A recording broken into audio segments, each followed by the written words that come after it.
Hey everyone, how's it going? It's Aki again, back with another Clash of Clans video, and I wanted to test out Hybrid. I knew once the update came out, we were going to be having some success with this army. We've got the level 11 miners and then now the level 10 healers. That's a big plus for us. And then obviously we've got the life gem buff, which is just huge. We are going to still do a role champion dive. We're going to use the spirit box. Obviously the timing isn't going to be as easy, but we can still manage. Queen, we're going double epics, the frozen arrow with the magic mirror, because we are going to use a queen charge, obviously QC hybrid. But the reason also for that is just like the level up on the healer. I feel like maybe we can bring some of the queen charges back. In king, I'm going to run the earthquake boots and spiky ball. I don't want the yak, obviously. I'm going to put on the phoenix. There we go. And the first attack we're going to run into is actually a replay against my own base to really just explain the strategy and see how it works. But I'll see you guys there. The one main thing with hybrid that we still got to be weary of as Townhall 17, there still is a lot of splash damage. The scatter shots and then blast damage like the ricochet cannon, the multi-archer tower, the inferno tower is all set on multi is gross, especially with the rage tower in the court and a poison tower. Hence why I really wanted to show this base. But how do I attack it? What am I looking for? Well, for the World Champion dive, I'm not investing too much. It's just 3 invisibilities, and then I am going to recall it to put back with the actual hybrid itself. So, in a base like this, I would love to take out a scatter shot, a ricochet cannon, same kind of deal at the top side. You can get this scatter shot. I was tempted to go for this side. It does not really matter because it's a symmetrical base. So I decided to go from the bottom side so I don't have to deal with the queen. I would rather deal with the RC if I have to.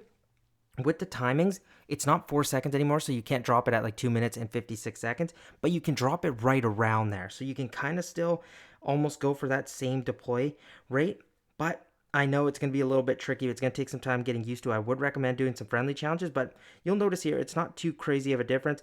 And then I forgot to mention that the World Champion is running the Hog Puppet and the Electro Boots. But here we go. Next invisibility down. Going to make sure we take down that scatter shot. Ideally, with this last invisibility, what I want here is, again, that low wait time. That's going to be the hardest part, is timing. But it's all good. The World Champion's going to make it through this Wizard Tower. And look, we're going to get that Bomb Tower too. That is exactly what I wanted because I'm going to wait for that last second invisibility. We get it, and then once I get this bomb tower down, I'm not going to get greedy. At this point, we set a pretty nice funnel. But what do we actually want to do here? Where do we queen charge now? You could go for the Town Hall because the Minion Prince is a little bit nasty to deal with on defense. But queen charges, I don't know. I don't like the Town Hall because it can just rip down your healers. So I'm going to go away from that and go from some other value. Sending in our queen for the enemy queen, scatter shot, ricochet compartment, and then again this wizard tower I can easily reach with the super wall breaker. Then I can get my king and siege barracks at the top side here at 12 o'clock and then just hybrid in towards this archer tower and then kind of go right at this core. But that's why I also bring out along the sneaky goblins. This is more so for me to just easily set a funnel. Look at all these collectors out here, so I can just get some sneaky goblins at them. Queen's down, get her healers in behind to support. At this point, I get a balloon and baby dragon to take out this wizard tower. That's a free snipe, because remember, once you've got less tankier troops, even wizard towers can do a lot of damage to them. Then I just get a wizard for cleanup, force my queen in towards this direction. I also opened up a super wall breaker there to get that wall, but my queen actually decides to turn around. I didn't realize she was gonna, hence why I put those 3 balloons in to tank for that air defense. I didn't want my healers to get targeted. But then I'm just gonna focus in on getting my king and siege barracks. I actually didn't know I had the yak. That was a mistake. It's obviously supposed to be the phoenix. I rage up a super wall breaker, make sure we get in towards there, freeze the ricochet cannon and queen to make sure it goes down. And then at this point, like, we've got our funnel set. King's done his job. Then I'm just gonna get my hybrid in. Get the miners in first, let them kind of work a little bit, and then get the hogs in, because you don't want the hogs just to run out in front right away. Get the poison spell down on the ice golems, pop the king ability, and still, even with the earthquake boots and spiky ball taking a nerf, obviously the earthquake boots more, but I still haven't noticed too big of a difference. You also can bring in an earthquake spell. Look at that warden ability, so clean. The only thing that kind of sucked was the enemy minion prince. I didn't really have a headhunter to deal with it, but look how many miners we still have alive. Got my last heal spell in there, and at this point it was pretty much just clean up. Look at this, the miners down here. World champion still got her ability, queen still got her ability. Town hall's gonna go down due towards the king. Would have been nice, just one little headhunter would have done the trick, but the wizard's trying to do his best job to snipe out the minion prince. But it does not matter. Look at the queen's got a bunch of miners beside her with ability. Royal champion still saving her ability. Got Diggy also stunning these buildings, which was hilarious to see. But I don't know, guys. I think hybrid is for sure back. I'm debating doing, obviously we'll do a Legends League attack. I think I'll only be able to do one because I've kind of like prepping videos right now, so I can't use all my attacks for just one army, but I was previously doing that for the other video, but it's all good. I'm going to pop the queen ability here. That gets the job done. The queen ability was swagged, but I will see you guys in the next attack, and then maybe we'll do one more against my own base, but we shall see. Okay, it's time to take it into Legends, and sometimes I bring in the log launcher just in case there's too many invisibilities, like say it's a double invis base, so that's why that's there. And then, but most of the time I am using the siege barracks. Here we go, double invis, speak of the devil. But how do we dive in here? So watch this. A couple bomb towers down here. Inferno tower could be a good way to also dive your world champion into. But I think the ricochet cannon with the wizard tower there is a cleaner point of entry. So let's deal with that. Let's send in our royal champion here. And then we're going to get our first invisibility kind of at the 2 minutes 56-second mark again. There we go. And then we're just going to wait. As it pops back up, it's going to use that invisibility again. We're only going to have to wait like a second. She's going to focus in on this ricochet cannon. There we go. Perfect. Didn't let the Spirit Fox take too much damage. We have one more invisibility left to use. It goes invis there. Perfect. I'm going to use my next one just like that. Keep the Spirit Fox alive. If we get this ricochet cannon down, I am more than happy. So can we get that one last set of invisibility? Yes, we can. And then I am just going to recall. So we've set the left-hand side funnel. Then I'm going to go with the queen at the top side. Give her her healers, a couple loons to tank. And then at this point, I'm going to get the king with the log launcher behind to tank a little bit. I'm going to go sneaky goblins like this because he kind of didn't go the direction I wanted. There he goes. He turns in. I'm going to get a baby dragon here. That log launcher should help set off the invisibility tower. Oh my gosh. I almost lost my queen. Oh my gosh. But I got to get a rage. It's all good. And then at this point, I'm going to start working with the hybrid as well. We got a couple things going on at this point. We're going to get hogs in. Send in the royal champion. Pop the king ability here. There we go. We got to rush in towards the core. We're going to send in a headhunter as well. I'm going to use an early warden ability. Make sure everything stays healed up through this because there is a lot of damage here. I'm going to go freeze spell there. And then rage everything up. Get our heal spell in. Perfect. The only thing I'm really worried about is that back end scatter shot. So I'm going to freeze it right now. Perfect. Maybe send in a balloon to tank. Kind of tank, at least for us the best we can. Queen is still alive. Royal Champion is alive too. I'm going to have to go Royal Champion ability so that Monolith doesn't take her down. But we have a lot of the hybrid left over. And this is what I like. The scatter shot has now been tanked for. Now I just need to clean up these enemy heroes. But with the hybrid, it should not be too big of a problem. I'm going to distract a little bit. Get some archers down, barbs down. But guys, it is wiped clean. I think we just had a beautifully executed attack. We dealt with the splash easily.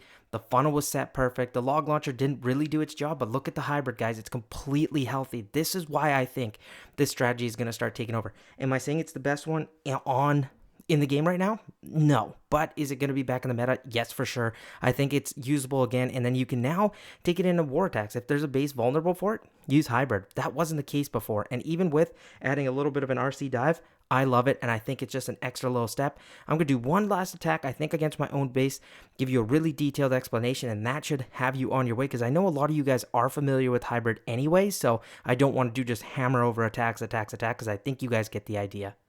Okay, I'm actually really excited to show this off. This is my other base. This one has been doing really, really well in Legends. It's a double rage base, and this core right here just rips everyone to shreds. So I'm excited to show this off, but what do I do again? Roll champion dive. Like I say all the time, you're looking for some splash damage. I know that's a little bit kind of like hard to find sometimes, but for me, look for the scatter shots. They provide value. Get a multi-inferno, get a ricochet cannon, multi-archer tower. If you can get that, that's perfect. For me this time around, I was like, you know what? The 12 o'clock side looks perfect. I'm going to let my roll champion in at this wizard tower, take down the scatter shot, and this whole area should be cleared. If we can get up towards this multi-archer tower, excellent. If not, no big deal. But that's what I decide on. I'm going to get my roll champion in. Remember the timing. It's going to take some time, but 2 minutes 56 seconds still does work if there's not too much damage there. I know that's kind of weird for me to say because the timing doesn't actually work out, but it does though. You just have to wait like a smidgen of a second because it's only a little difference, like 0.25 seconds. I know a quarter of a second is like, oh, you know what? There could be a lot of damage here. There could, but trust me, it works fine. Look at the Spirit Fox, completely safe.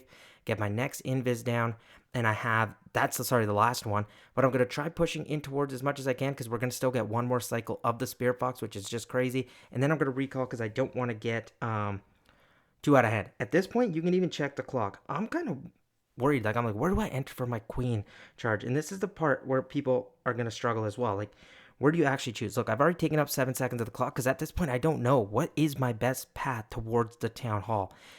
And not even to the town hall, just to set my funnel. So for me, I was just like, you know what? There's 2 options. I can get my queen in here at 3 o'clock and try charging in towards the enemy queen ricochet cannon and try getting the town hall. Not even the town hall, but just the town hall compartment would be perfect. But if I go from there, I'm like, okay, what do I do with my king and then my siege barracks? Well, 2 things. I was like, you know what? Why not trade my king in towards this wizard tower? He'll take care of this whole compartment. I'll get the siege barracks to walk up towards this ricochet cannon, distract the monolith for long enough, and then just have my miners also come in behind while the siege barracks are distracting, and get my warden royal champion hogs, and then push in towards the minion prince early. That way you don't have to deal with them later. So check this out. There is quite a bit of things that go on, but I don't think it's too much. Like, look at the time I've spent. I've spent almost 15 seconds to get my queen in. That's what I mean. Never rush an attack. If you need to practice like that, not even practice, like spend that time to think, I think that's actually a better thing to do, just so you don't panic and just rush some stuff down. Now I get my king in as well, so I'm looking at a queen charge, and then a king, and then also placing my siege barracks. But it's going to go by quick. I'm going to rage up my queen as I need it. I'm going to get a super wall breaker in. King's looking good. I provided my super wall breaker. A little bit of a mistake because I actually did not need that. That would have been way better suited for my queen. Pop my king ability early. Look at the siege barracks. They are distracting long enough. And then I rage my queen up as well. Get my miners in now. At this point, it is the king tanking for the minion prince, which is great. I decided to actually freeze that area because I want that king tanking for a little bit longer. Sadly, the the CC comes out. My queen doesn't target that ricochet cannon. That would have been awesome. I popped the warden ability because raged up fire spitters, ricochet cannon, multi-archer tower, and an inferno is way too much damage. Here comes the siege. They're targeting my queen, which sucked. So I have to go to my queen's ability. Royal Champion's going to take care of the enemy prince, no problem. Have a heal spell through that. The Ricochet Cannon still does not go down, but it's not the end of the world. I still have my Royal Champion ability, and this is the thing with the Life Gem. You're getting so much extra health that it's ridiculous. There's a Giga Bomb back there, and I don't have a Warden ability to make it through, right? I don't care because the miners are all very, very healthy. And this is what I mean when I say, like, my Spirit Fox still made it all the way through this attack until that point exactly when we hit the Giga Bomb. Yes, the Royal Champion caught a nerf, but guys, it's not that big of a nerf. You can still use it. You can still do an RC dive, but look at this. Hybrid, look at the miners, still healthy. Royal Champion still alive. You love to see it with time to spare. You love that. It makes me so happy to see Hybrid working, just because it's one of the strategies all OGs have used and people have used at like Townhall 12, 13, 14, 15, 16, 17. And now it is, again, very, very useful. I'm going to go 4 times speed through here, get that army camp down. But I hope you enjoyed the video. That's all the attacks I'm going to do. I think that gave it enough of a justification for hopefully you guys to use it. But now, time for the fun part. The 23,000 subscriber giveaway is still live. All you got to do is be subscribed, like this video, drop 1 comment to get 1 entry. If you've entered on any of the past 2 videos, you don't have to enter again. But the rules are in the pinned comment and description of the video. That's it. If you have any questions, just let me know. But I think that should have answered everything. I will see you guys in the next video. Thank you so much for watching. Peace out.